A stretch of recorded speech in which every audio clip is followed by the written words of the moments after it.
네, 안녕하세요. 스티브입니다. 네, 요거 네트워크 18장이에요. 18장인데, 제 PPT 있는 것만 갖고 하다 보니까, 18장이 없더라고요. 그래서 선생님이 어떤 분이 18장 좀 해달라고 하셔서 18장을 좀 한번 보고 있습니다. 그림만 설명을 하도록 할게요. 그림만. 네, 영문판이기도 하고, 그림을 이해하면 뭐 다 이해하는 거니까요. 자, 18장의 시작은 네트워크 레이어에 대한 이야기예요. 그래서 네, 지금 여기 보시면 우리가 알고 있는 계층 5계층짜리 이제 TCP/IP 계층으로 나와 있는 피지컬 데이터 링크 네트워크 트랜스포트 어플리케이션. 7계층으로 하면 여기가 이렇게 나눠져서 7계층이 되겠죠. 지금 5개로 되어 있는데, 자, 요 레이어에 대한 거예요. 요 레이어, 네트워크 레이어. 네트워크 레이어에서 쓰는 거는 IP 주소를 사용한다 그랬죠? 데이터 링크에서 쓰는 거는 맥 어드레스를 쓴다 그랬고, 트랜스포트에서는 포트 번호를 쓴다 그랬어요.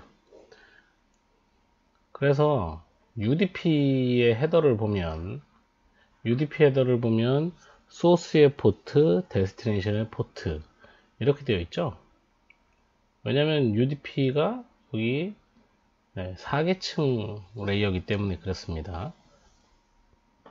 그 다음 네트워크는 IP 주소를 쓰죠. 여기는 맥 어드레스를 씁니다. 자, 맥 어드레스는 노드와 노드, 컴퓨터 옆에 붙어 있는 요렇게 통신할 때 노드예요. 지금 여기 그림에서도 보시면 얘하고 얘 이렇게 통신할 때 노드.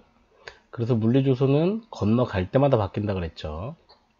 IP 주소는 호스트와 호스트라 그랬어요. 그래서 출발지 컴퓨터부터 그림에는 목적지 컴퓨터까지 여기 밥까지 요거를 나타낼 수 있는 게 IP 주소예요. 그죠? 그래서 얘가 IP가 ABC다.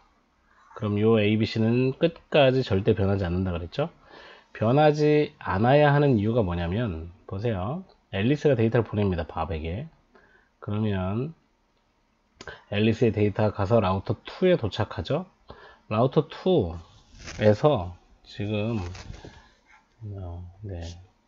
저희 프로그램을 처음 써봐가지고 익숙하진 않습니다. 자, 라우터 2에 도착한 데이터는요, 이렇게 계층으로 올라갑니다. 올라가면서 네트워크 레이어까지 오면 저 패킷의 IP 주소를 까볼 수 있어요. 데이터 링크에서는 맥 주소밖에 못 봐요. 자기 계층에 해당하는 헤더만 볼 수 있기 때문에 3계층까지 올라갑니다. 올라가서 목적지가 밤으로 가는 거네. 그럼 내려와서 다음으로 보내죠. 이렇게. 그러니까 R2는 R1으로도 보낼 수 있고 R4로도 보낼 수 있는데 목적지 IP를 보고 R4로 보냅니다. 그럼 R4도 마찬가지로 데이터를 받아서 3계층까지 올라가서 IP를 보고 목적지가 저쪽이구나. R5를 향해서 보내야 되는 거네. 그래서 이게 지금 R2네요. 네. R2 여기서 R4를 거치면 R5를 향해서 여기서 데이터를 쏘겠죠. 쏘면 여기 WAN에서 이렇게 거쳐서 이렇게, 그래서 R5를 향해서 가고, 그죠? 자, 그 다음에 여기서도 R5로 왔을 때 R5로 와서 R5도 똑같이 거쳐서 이렇게 해서 R7을 갔다가 R7에서 1로 쏴주면 밥에게 간다. 자, 그래서 IP 주소는 끝까지 변하지 않는다. 왜? 중간에 모든 라우터가 데이터의 IP 주소를 보고 목적지를 판단해야 되기 때문에, 그래서 라우터의 역할이 경로 설정인 거잖아요. 네. 라우터는 경로 설정할 때 뭘 보고 설정한다? 변하지 않는 IP 주소를 보고 설정한다. 그 얘기입니다. 이게 첫 번째 그림이, 이게 네트워크 레이어를 설명하는 가장 기본적인 내용이에요. 그 네트워크 레이어에서는 IP 주소, 그 다음에 위에 있는 트랜스포트에서는 포트, 그래서 UDP나 TCP는 포트 번호가 있는 거예요. 헤더를 보면 IP는 IP 주소가 있는 것이고요. 얘는 맥 주소가 있는 것이고요. 이렇게 되어 있습니다. 자, 그러면 다음 그림을 한번 가보겠습니다. 네, 다음 그림은 이제 18-2번 그림은 이런 그림으로 되어 있어요. 자, 이 그림은 데이터가 들어오죠.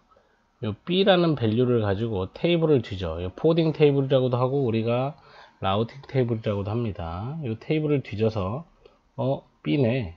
아웃 인터페이스는 2번이네. 현재 라우터는 포트를 1번, 2번, 3번, 4번 4개를 갖고 있죠. 1번 포트로 들어왔으니까 1번으로 내보낼 수는 없겠죠. 1번으로 내보내야 되는 패킷이 1번으로 들어오면 라우터는 아무것도 안 합니다. 네, 왜? 내가 처리할 게 아니니까요.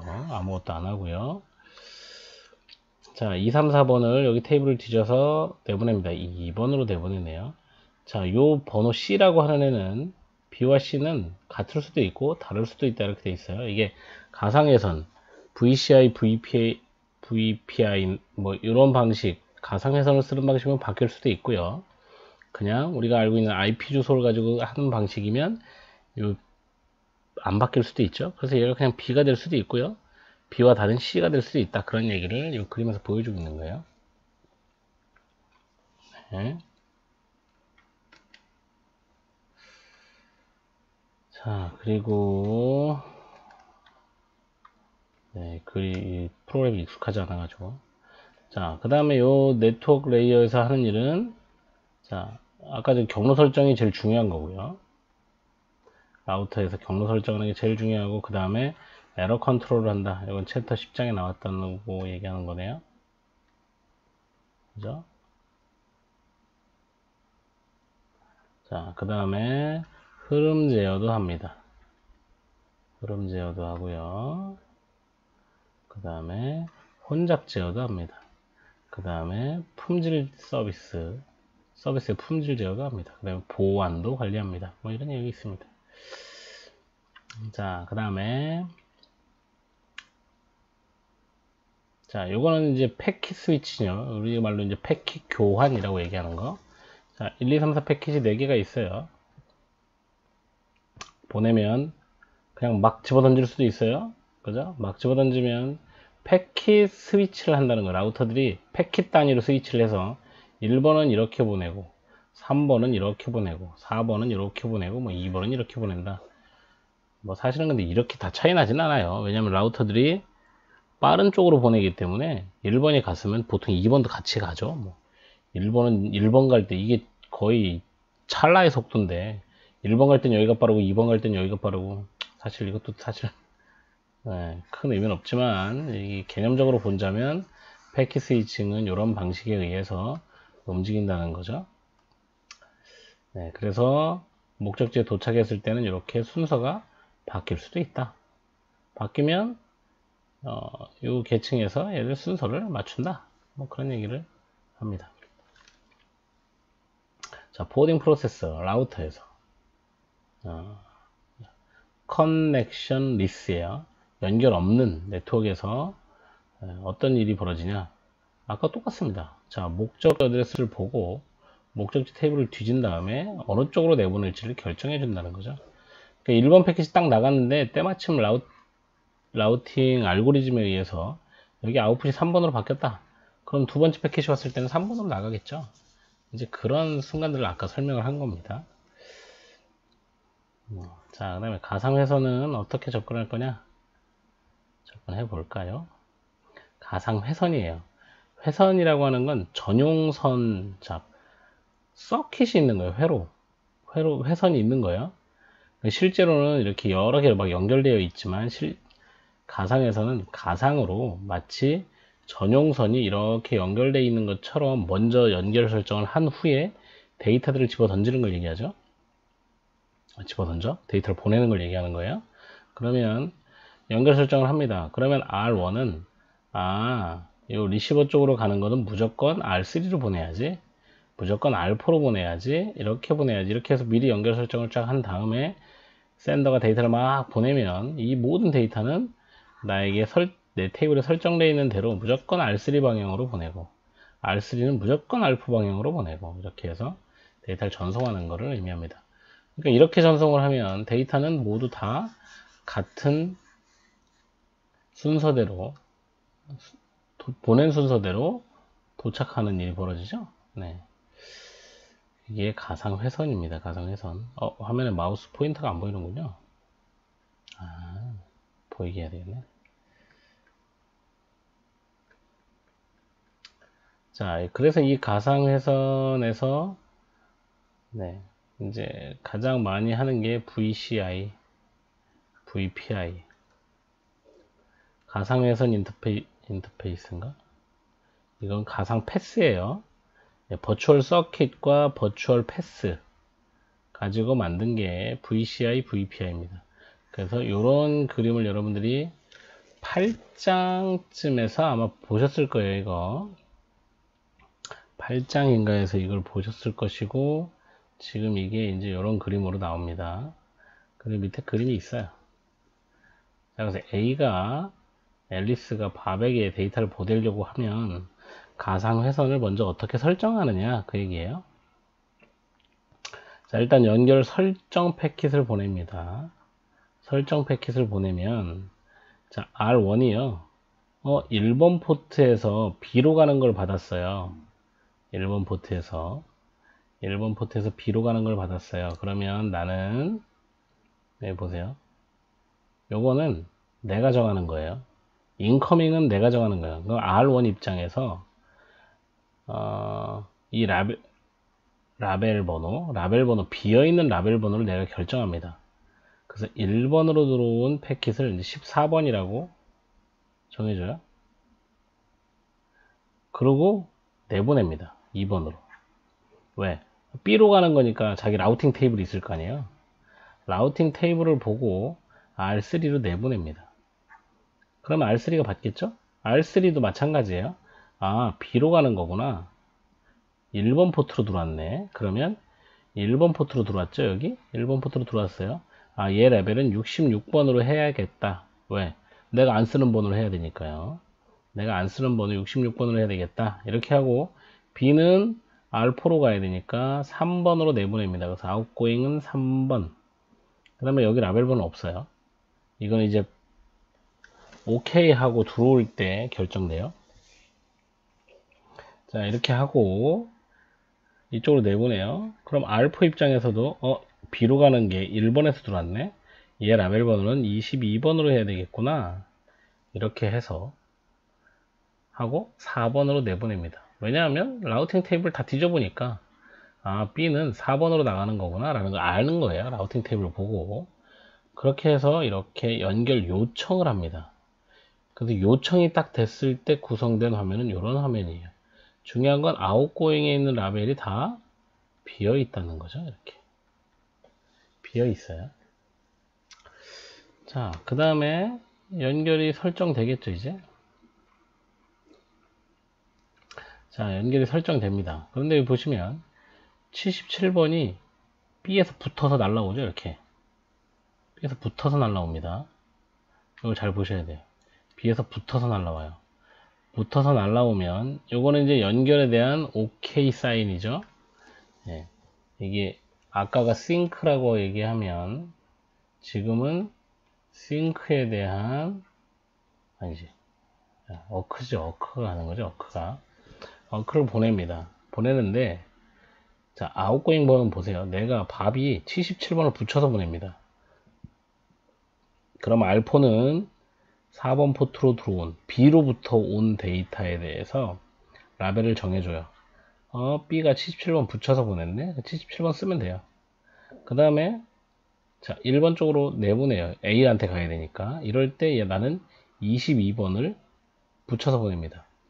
야, 여기 22번이야. 그러면 R3에 아웃고잉에 22번이 들어가는 거예요. 그러면 R3가 R1한테 보낼 때는 66을 보내겠죠. 그러면 얘는 여기다 66을 채워 넣어요. 그리고 R1이 A한테 보내줄 때 14번을 보내줘요. 자, 이렇게 되면 지금 테이블이 다 찼죠, 이렇게? 라우팅 테이블하고 다르게 이제 가상 회선을 설정하는 테이블이 이렇게 다 채워졌어요. 네. 이렇게 다 채워지고 나면 이제 데이터를 보냅니다. 어떻게 보내느냐? 자, A가 데이터를 보내요. 어떻게 보내요? 14를 붙여서 보내죠. 그러면 R1은 1번 포트에서 14번이 붙어서 왔네? 그러면 목적지 주소고 보고 다 안 봅니다. 이 안에 데이터에 A하고 B가 있네 없네 이런 건 다 안 봐요. 뭐만 봐요? 1번에서 14번을 붙여서 왔으니까 얘는 무조건 어디로 가? 3번으로 66번 붙여서 내보내야지. 그래서 66번을 붙여서 3번 인터페이스로 내보내는 거예요. 그럼 R3 입장에서 1번 포트로 66번을 달고 왔네. R3의 포트를 얘기하는 거예요. R3의 1번 포트로 66번 달고 왔죠? 66번 달고 왔네. 그럼 나는 얘는 3번 포트로 22번으로 내보내야죠. 3번 포트로 내보내면서 21을 붙여서 내보냅니다. 그러면 R4 입장에서 1번 포트로 22번 달고 왔네. 그러면 4번 포트로 77 달고 내보내야지. 4번 포트로 77 달고 쫙 내보냅니다. 자, 요게 한 15년 전? 15년 전이나 한 14년 전쯤에 기출로 한번 나왔어요. 네, 지금 여러분이 보고 있는 이 그림이 여기 위에서부터 요거 테이블을 완성하는 그림이 한번 나왔었어요. 이걸 낼 수도 있을, 저는 사실 저 시험 볼 때도 이거 나오지 않을까? 뭐 이랬는데 안 나왔어요. 아직까지는 안 나왔는데 요 연결 설정하는 이런 과정들은 알고 있으면 이걸 어떻게 시험 문제로 낼지는 정확히 잘 모르겠지만, 네, 중요한 건 여기 보시면 A, B는 바뀌지 않는다는 거. 가상회선을 하면 그래서 빠른 이유가 뭐냐면 IP까지 다 까보지 않아도 된다는 거예요. IP까지 다 까보지 않아도 경로를 빨리빨리 설정할 수 있기 때문에 데이터를 빨리 보낼 수 있죠. 그래서 이 퍼포먼스나 뭐 이런 거는 읽어보시면 되죠. 이게 한글이 아니라서 넘어가겠습니다. 그림만. 그 다음에 요거 선생님들 요거 지금 토탈 딜레이 요게 있죠. 이게 지금 선생님들 시험 문제를 이제 많이 푸는데 공백이 없네요. 자, A가 있고요, B가 있어요. 중간에 라우터가 이렇게 있다. 자, 그래서 데이터가 이렇게 지나서 B까지 간다. 이렇게 했을 때, 자, 여기에 지금 트랜스퍼 타임인, 전송 시간, 프로그레스, 이게 프로파게이션, 전파, 이게 프로그레스, 처리, 여기에 큐잉, 뭐 이렇게 돼 있어요. 자, 이 시간들이 왜 이렇게 나오느냐? 자, 전송 시간은요, A가 처음에 전송하는 거 한 번 있죠? 지금 라우터가 4개잖아요. 이게 N이에요. N. 그럼 전송 시간은 N 플러스 1이니까 5개가 나온다는 얘기죠. A가 전송하는 거 한 번, 라우터 하나, 둘, 셋, 넷. 그 5번이 나오죠. 전송 시간. 라우터가 패킷을 받아서 뿌려야 되잖아요. 그죠? A가 뿌린 만큼 라우터도 다 전송을 해야 되니까, 그래서 전송 시간 5개가 되는 거예요. N 플러스 1이 되죠. 라우터 개수보다 한 번 더 많죠. A가 하는 거니까. 자, 전파도 보세요. 전파 A가 첫 번째 라우터에게 보내는 여기 전파 1, 전파 2, 전파 3, 전파 4, 전파 5 이렇게 되죠. 그래서 사실 A부터 각 라우터끼리의 거리가 동일하다 이러면 이렇게 N 플러스 1의 딜레이 전파 시간 이렇게 하면 되는데, 사실 이럴 가능성이 없잖아요. 그러니까 이게 시험에 나오면 어떻게 나오냐면 A부터 B까지 거리가 몇 킬로다 이렇게 나와요. 그쵸?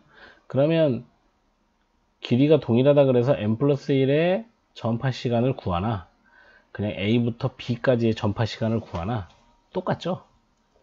그래서 사실 요 공식은 그닥 좋은 건 아닌 것 같아요.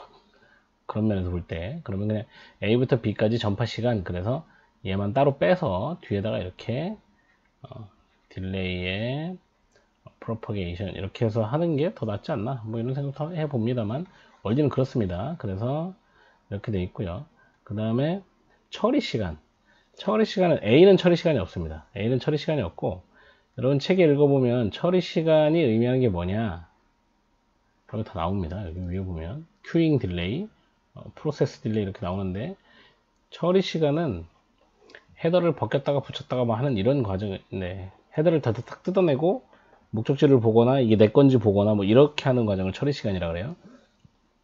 그래서 헤더를 뜯어내는 애들이 라우터 4개, 그 다음에 목적지에 있는 B, 그래서 얘도 5개, 그래서 얘도 n 플러스 1이에요. 얘도 5번. 전파 시간도 5번. 그 다음에 큐잉 시간은 라우터에서만 하는 거니까 n개, 그래서 이런 공식이 나오는 거예요. 이해가 되셨죠? 이런 공식이 나오는 거고요. 그리고 여기 이거 책에 다 읽어보시면 여기 써 있어요. 처리 시간이 이렇게 된다. 네, 됩니다. 돼요. 그래서 이렇게 된다는 거예요. 그래서 수신자, 그러니까 이제 라우터나 데스티네이션 호스트, 라우터나 데스티네이션 호스트한테 필요한 시간이라고 그러죠. 그게 이겁니다. 이해하시면 되겠고요. 자, throughput in path with 3 link. 뭐 이거는 뭐 네, 별로 안 중요한 내용이네요. 이거는 요거네요. 자, 소스하고 R1 사이가 지금 200kbps고요. 요 링크 2는 100kbps고, 이건 150kbps예요. 그럼 소스에서 데스티네이션으로 데이터를 왔다 갔다 보낼 때 처리량이 얼마나 되느냐? 그러면 200kbps냐, 150이냐, 100이냐 이랬을 때 제일 작은 놈이 처리량이 된다. 그래서 100이 된다는 거죠. 이건 문제 뭐 1점짜리 이렇게 주기 좋은 문제가 되겠네요. 네, 뭐 그렇고요. 얘는 throughput in sharing. 네, 요거는 안 읽어봤습니다. 600kb짜리를 쓰면, 새 놈이 있으면 스루풋은 200kb가 된다. 왜냐하면 링크가 쉐어되기 때문이다. 3패스에 의해서 쉐어되기 때문에 600kb짜리 메인 링크를 써도 여기 세대 있으면 각각 200kb씩 나눠서 쓴다. 그 얘기를 하고 있네요. 자, 그 다음에 네, 요거는 제가 했을 것 같네요. 했을 것 같아요. 이거는 이제 혼잡 제어하는 거죠. 혼잡 제어.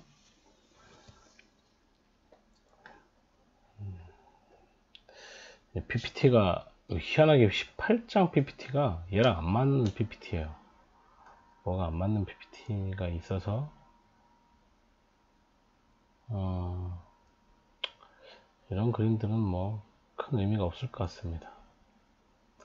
IP 어드레스는 했죠. 제가 제 강의 중에 올라와 있는 게 있어요. 이거 IP 어드레스는 보시면 되고요. 이렇게 헥사데시말로 쓰긴 하는데 기본적으로 이제 자, IP 버전 4는 기본이 10진수 표기예요. 그쵸? 그래서 누구 뭐 라우터 문제 보니까 이거를 16진수로 써놓은 다음에 문제를 풀어라 뭐 이런 얘기 뭐 이런 문제가 있어요. 물론 그 2진수로 바꿔서 풀면 쉽게 풀긴 하는데요. 굳이 문제를 그렇게 낼 필요가 있나 싶기도 합니다.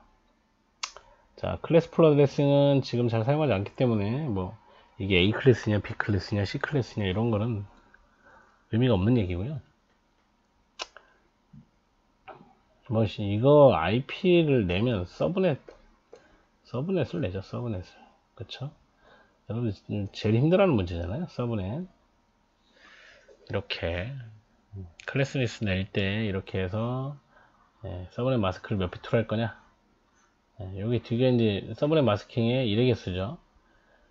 255 하면 1이 8개예요. 그래서 슬래시 16 그러면 1이 16개 있다는 얘기니까 8개, 8개 이렇게 된다는 얘기죠. 이렇게 되면 255가 있으면 바로 위에 있는 숫자가 그대로 내려오는데 서브넷 마스킹을 해서 그러니까 IP 주소가 있고요. 여기서 서브넷 마스크를 해서 나온 결과 요게 네트워크 아이디예요. 그죠? 그래서 이 네트워크 아이디가 같으면 같은 네트워크이다 이렇게 볼 수 있죠. 볼 수 있는 게 아니고 그렇게 보는 거죠. 네.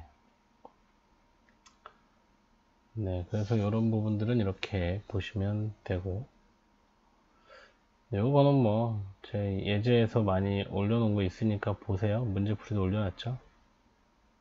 네. 뭐, 자, 프리픽스가 16비트다 그랬을 때 네, 이렇게 된다.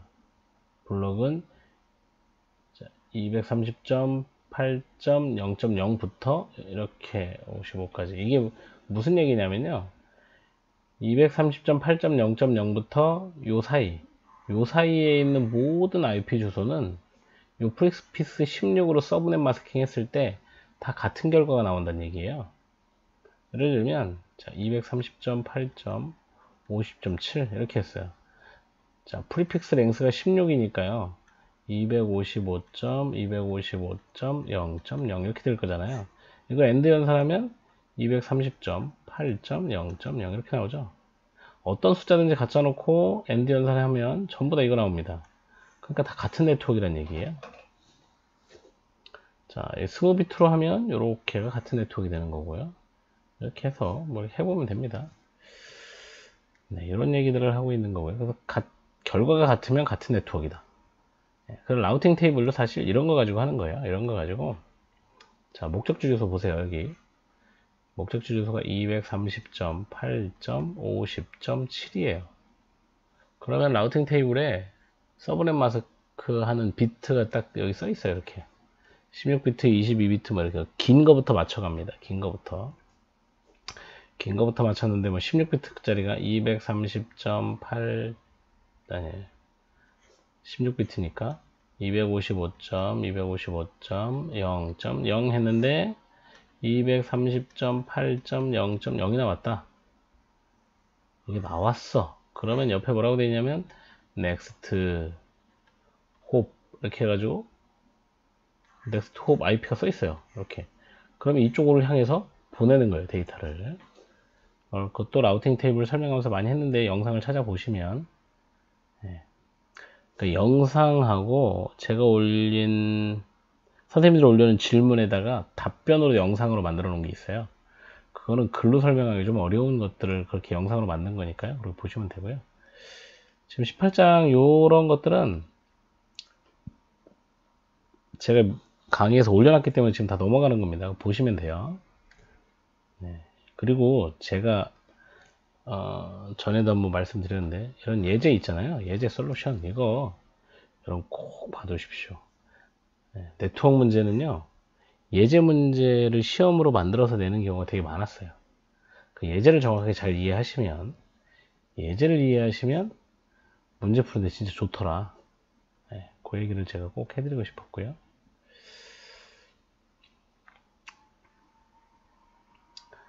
네, 24비트 서브넷 하면 여기까지가 같죠. 여기까지가. 그래서 여기까지가 같고 뒤는 다 틀려도 되니까 0부터 255까지 이렇게 사용 가능하죠. 네, 그래서 이런 그림은 뭐 시험에 많이 나왔던 그림이죠. 그림이고 DHCP가 나왔네요. DHCP가 하는 일은 우리 공유기 같은 애들이 하는 거예요. 이거는 여러분 요게 시험에 한번 나왔었나? 시험에 한번 나왔던 것 같기도 하네요. 한 4년 전인가? 이게 한번 나왔어요. DHCP는 컴퓨터가 IP 주소가 없는 컴퓨터가 IP 주소를 DHCP 서버에 요청하는 거죠. 요청하면 DHCP 서버가 IP를 채워서 줍니다. 채워서 줘요. 그래서 나도 IP가 없고 누군지도 모르고 DHCP 서버를 모르잖아요. 내가 IP를 모르니까 내 IP를 모르니까 통신할 수 없으니까 DHCP 서버의 IP도 모르잖아요. 그래서 처음에는 브로드캐스트로 데이터를 쫙 뿌려요. 이 패킷을 쫙 뿌리면 DHCP 서버가 받아서 응답합니다. 야, 네 IP는 이거야. 이렇게 응답을 줘요. 아마 그게 그림이 나와 있지 않을까 싶습니다. 여기 나왔네요. 네. 자, 여기가 클라이언트고요. 여기가 서버예요. 자, 보시면 네, 이런 그림을 좀 잘 봐두세요. 여기 지금 패킷이 채워지는 거잖아요. 그쵸? 자, 소스 어드레스는 빵빵빵빵이에요. 이게 이제 IP 주소죠. 자, 데스티네이션 어드레스는 지금 여기 보시면 서버에 IP 주소가 있긴 하죠. 181.14.16.170 있긴 합니다.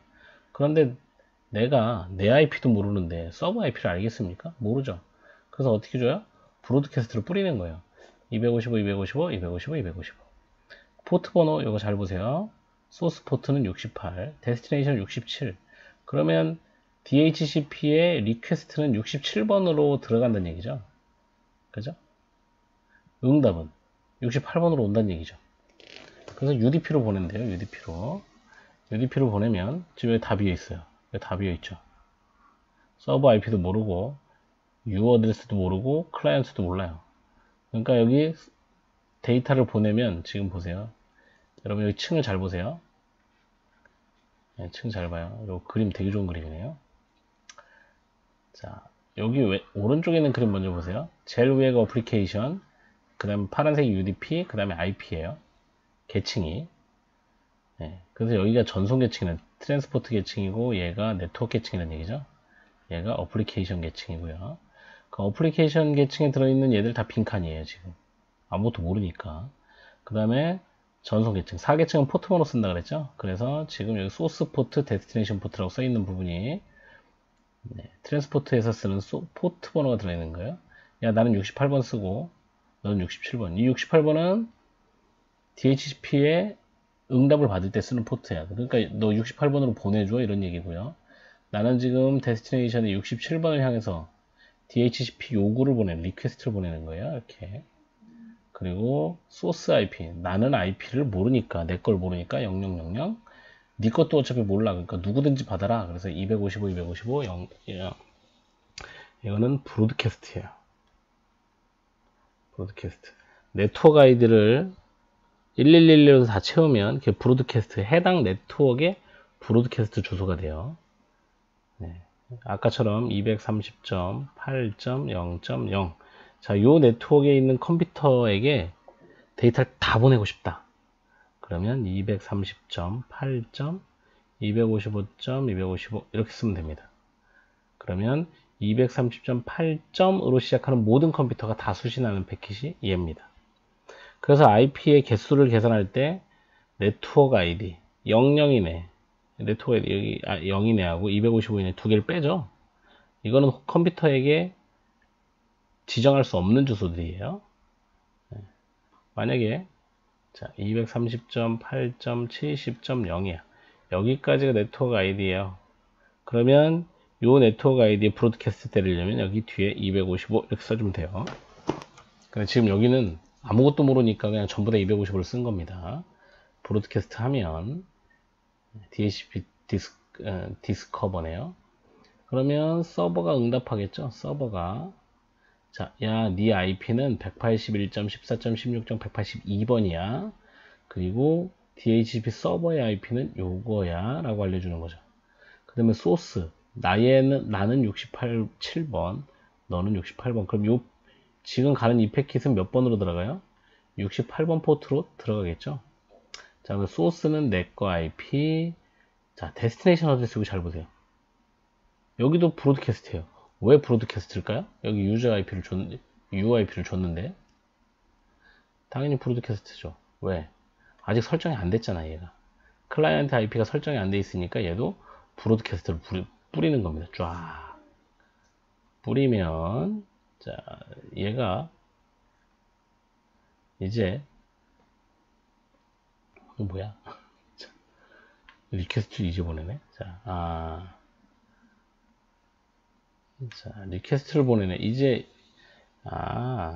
그렇군요. 자, 첫 번째는 야, DHCP 서버 어디 있어를 보내는 거네요. DHCP 디스커버니까. 그러면 얘가 야, 나 여기 있어 하고 응답하는 거고요. 좀 이상합니다. 네. 근데 하여튼 이렇게 가요. 그러면 자, 클라이언트 어드레스 이렇게 돼 있어요. 클라이언트 어드레스 얘가 이제 야 나 이걸로 나 이걸로 쓸게. 그리고 여기 리즈 타임이라고 되어 있는 3600이라고 되어 있죠. 자, 3600 초 동안 내가 이 IP를 써도 되니? 하고 얘한테 주는 거예요.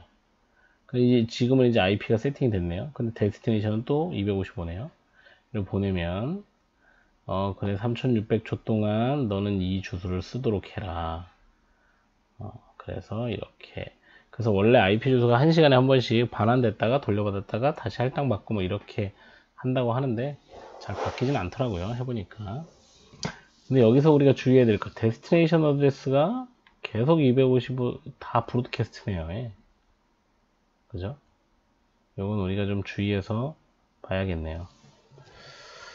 자, 요 그림을 여러분 꼭 봐 두셨으면 좋겠습니다. 그리고 여기 한글로 되어 있는 책은 꼭 읽어 보시고 들어가시면 매우 좋을 것 같아요.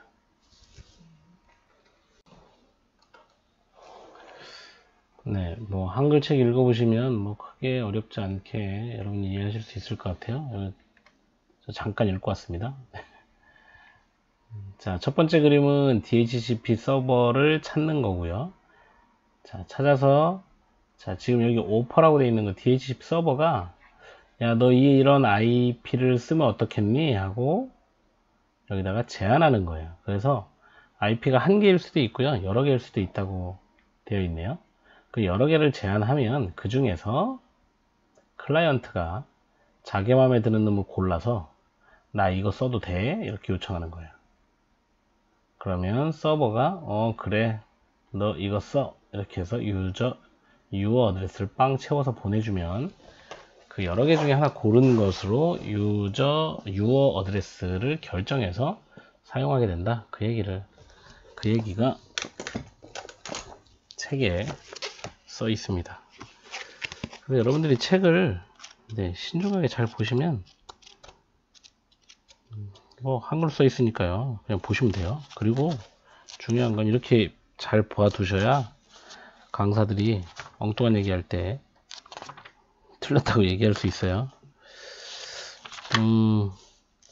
네, 강사들이 얘기하는 게 다 맞는 게 아니고요. 문제가 엉망인 것도 있고 뭐 여러 가지가 있어요. 근데 그걸 우리가 그냥 받아들였다가 큰일 나는 경우도 있습니다. 실제로 시험에 그렇게 나오면 어떡하려고 그래. 그쵸? 그러니까 그런 것들을 다 우리가 구분해 낼 수 있을 만큼 공부를 열심히 하셔야 된다. 그런 얘기를 하고 있습니다. 제가. 자, 저 리스트 타임이 제가 알기로는 시간인데, 네, 시간인데 책에는 시간이 명시되지 않았네요.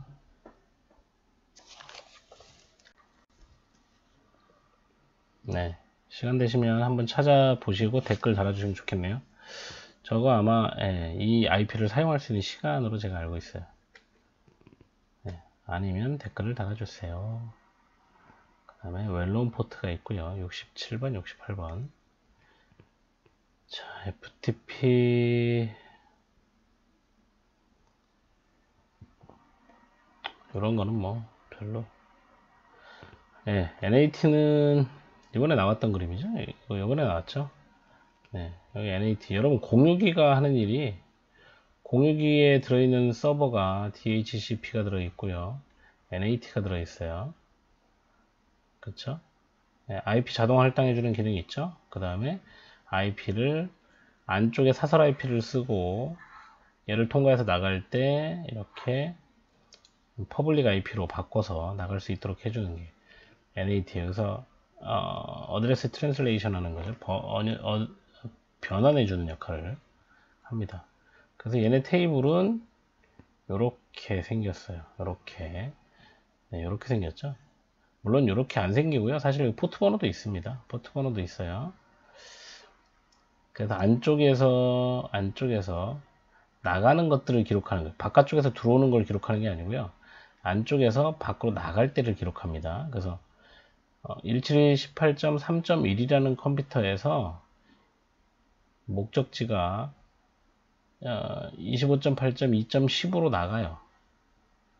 그럼 이렇게 기록합니다. 테이블에 기록하고 나가는 데이터 안에는 내 거에 지금 보세요. 위에 그림 172 이거 내 거 원래 IP잖아요. 이걸 나갈 때 목적지는 바뀌지 않고 소스만 퍼블릭 IP로 바꿔요.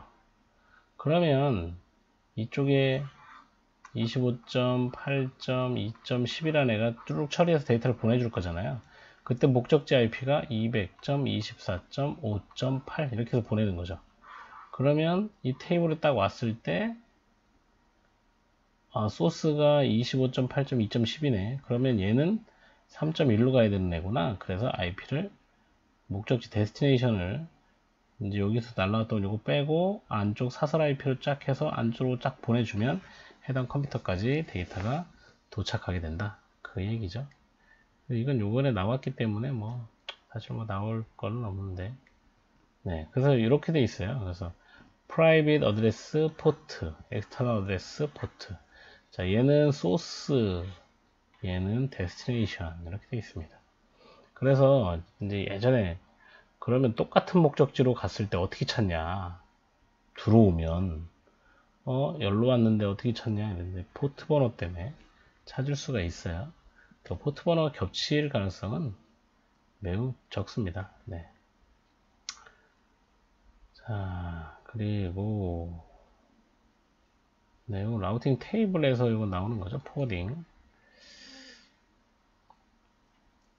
요것도 예전에 나왔던 문제예요. 요것도 제가 그래서 예제를 잘 보라고 하는 게 뭐냐면 최근 네트워크 문제가 이렇게 예제를 정확하게 이해하면 문제를 다 풀 수 있게 지금 자꾸 시험에 나오고 있어요. 네. 그럼 이거 그리는 거 나왔잖아요. 이거 이렇게 그리는 거 그냥 쓰는 거 나왔어요. 되게 쉽게. 그런데 이 그림을 정확히 이해를 못하면 얘를 못 쓰죠. 네, 쓸 수가 없어요. 그리고 라우팅 테이블도 보세요.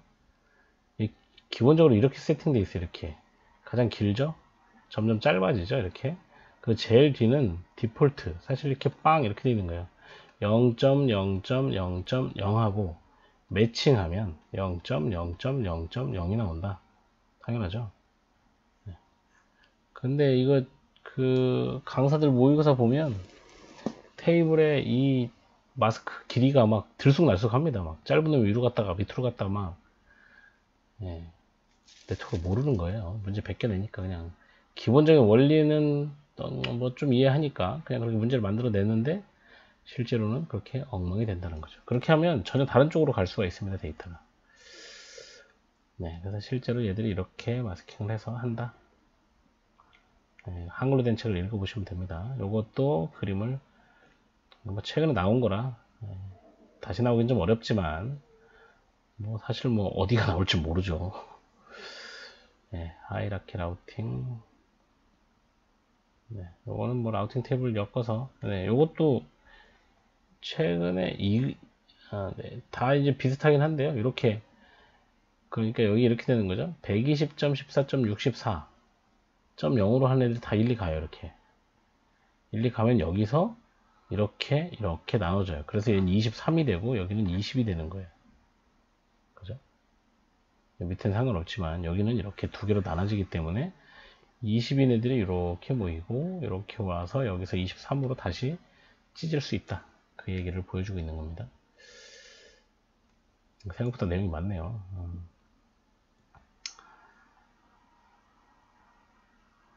네. 여기 제가 얘기한 게 나와 있네요. 네. 점점 짧아지죠. 이렇게. 짧아지는 순으로 해야만 합니다. 이렇게 해야만 만약에 보세요. 0.0.0. 이게 슬래시 0이잖아요. 얘가 제일 위에 있으면 모든 팩트는 다 일리 가요. 그죠? 그래서 이게 순서가 뒤바뀌면 안 된다는 얘기예요. 순서가 뒤바뀌면 안 돼요. 긴 놈이 제일 위에, 짧은 놈이 제일 아래. 그렇게 해서 해야 된다. 여러분 컴퓨터의 라우팅 테이블도 보면 저런 식으로 배치가 돼 있어요. 네, 뭐 이거는 뭐 이상한 거죠. 시험에 안 나올 수 없는 애들. end chapter material. 이거 키워드 설명하는 거고요. 그러네요. 네. 그 다음에 practice 문제를 풀어보셔라. 근데 연습 문제보다 좋은 건 예제 문제입니다. 그 다음에 죄송합니다. 어지럽게 해서 그 다음에 예제 문제 다음에는 이런 문제들 있잖아요. 수치적 계산하는 문제들은 연습 문제를 풀어보시면 문제를 푸는 방법이나 이런 것도 좀 익숙해지니까 좋고요. 기본 개념을 이해할 때는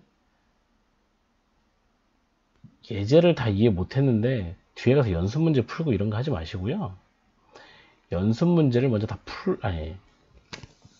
예제 문제를 다 풀고 예제가 완벽하게 다 이해가 됐다.